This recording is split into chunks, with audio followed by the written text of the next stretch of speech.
اعوذ باللہ من الشیطان الرجیم بسم اللہ الرحمن الرحیم۔ اللہ تعالیٰ نے قرآن پاک میں ارشاد فرمایا والذین یقولون ربنا اغفر لنا ولاخواننا الذین سبقونا بالایمان۔ اللہ تعالیٰ نے ارشاد فرمایا کہ وہ لوگ جو تمہارے بعد آئیں گے، یقولون وہ کہیں گے، کن کے بعد؟ اللہ تعالیٰ اس دور کے اندر آقا علیہ الصلوۃ والسلام سے مخاطب ہو کر فرماتے ہیں کہ محبوب یہ مہاجرین اور انصار کے بعد جو لوگ آئیں گے، یقولون ربنا اغفر لنا، وہ کہیں گے مالک ہماری مغفرت کر،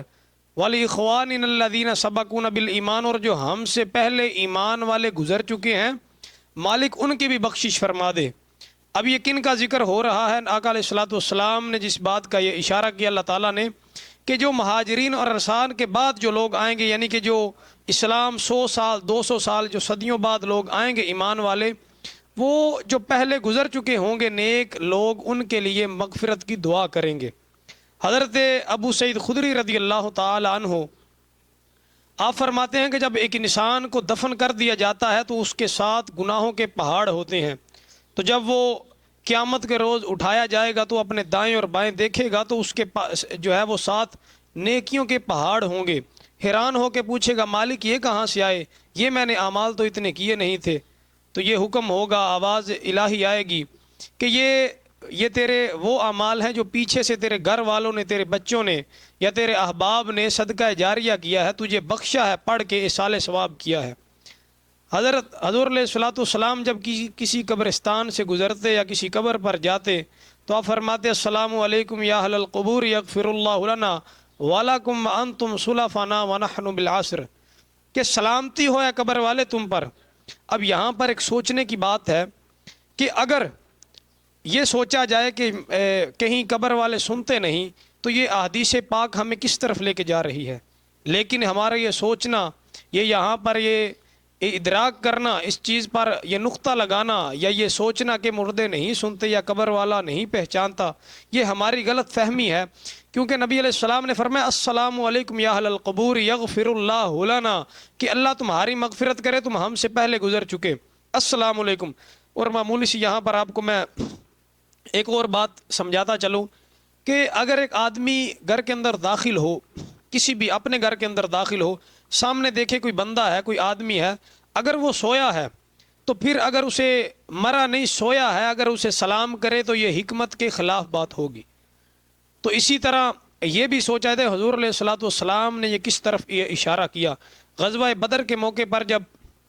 کفار مشرکین مکہ کی لاشوں کا ڈھیر لگا تھا بدر کے مقام پر، میرے آقا کریم صلی اللہ علیہ وسلم صبح صبح تشریف لے گئے، ساتھ میں صحابہ کرام ہیں۔ تو میرے آقا کریم جا کر کہتے ہیں ابو جہل، اے حشام، اے عتبہ شیبہ، میں تمہیں نہ کہتا تھا کہ تم ایمان لے آؤ، اللہ تعالیٰ پر ایمان لے آؤ، مجھ پر ایمان لے کر آؤ اور اللہ تعالیٰ کا کلمہ پڑھ لو، وحدانیت کا اقرار کر لو، لیکن تم نے بات نہ مانی، اب جو ہے وہ جہنم کا عذاب تمہارے لیے ہے۔ تو حضرت سیدنا عمر فاروق رضی اللہ تعالیٰ عنہ آپ نے پوچھا کہ یا رسول اللہ صلی اللہ علیہ وآلہ وسلم، کہ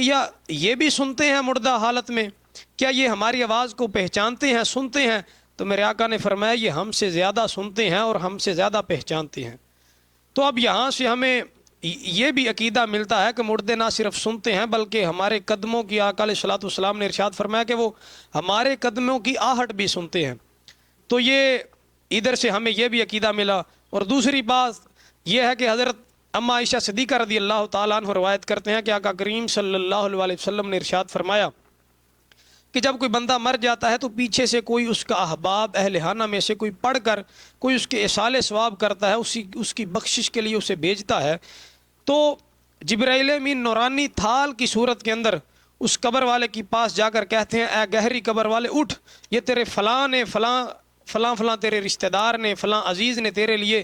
یہ تحفہ بھیجا ہے۔ اور وہاں پر جب انسان مر جاتا ہے تو مردہ حالت کے اندر اس دنیا کے اندر قرآن پاک میں اللہ تعالیٰ نے ارشاد فرمایا یہ وہ دنیا ہے کہ تمہیں ادراک نہیں، یہ مردے سنتے بھی ہیں، ہر کام کرتے ہیں، انک لا تسمع الموت لسمیع الدعاء، کہ یہ سنتے بھی ہیں، ہر کام کرتے ہیں مگر اللہ چاہتا تو۔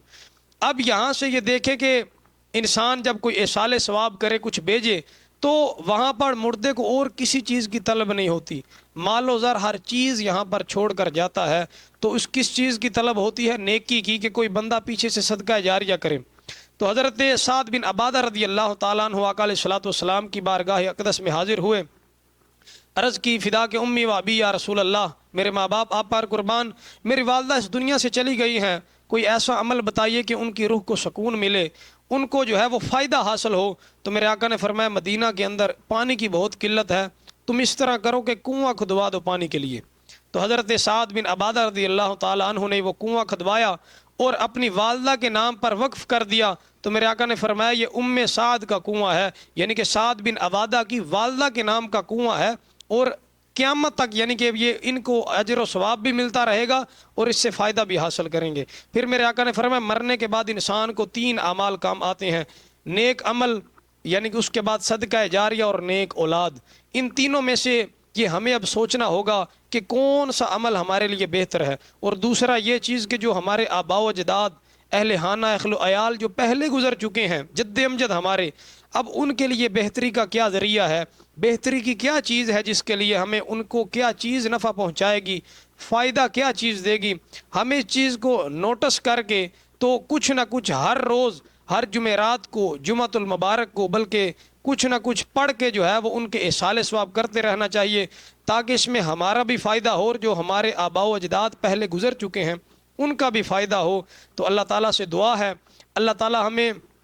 صحیح معنوں میں اس پر عمل کرنے کی، اس کو سمجھنے کی توفیق عطا فرمائے۔ اور یہ یاد رکھیں کہ آج کسی کے لیے دعائے مغفرت کریں گے تو کل ہمارے لیے بھی جب ہم قبر میں ہوں گے، کیونکہ ہر ایک نے مرنا ہے، تو ہماری قبر پر بھی جا کر ہمارے لیے کوئی ایصال ثواب کرے، کوئی دعا مانگے، کوئی پیچھے مانگنے والا ہو، کوئی نیکی پہنچانے والا ہو، ایصال ثواب کرنے والا ہو۔ کیونکہ آج ہمارے اختیار میں کافی چیزیں ہیں جس میں نیکیاں ہیں، جس میں مال بھی ہے، مال و زر بھی ہے، ہر چیز ہے، اور ہمیں اس کو اچھے انداز میں جو ہے وہ اپنانا چاہیے۔ تو اللہ تعالی ہمیں اس پر صحیح طریقے سے عمل پیرا ہونے کی توفیق عطا فرمائے۔ وما علینا الا البلاغ۔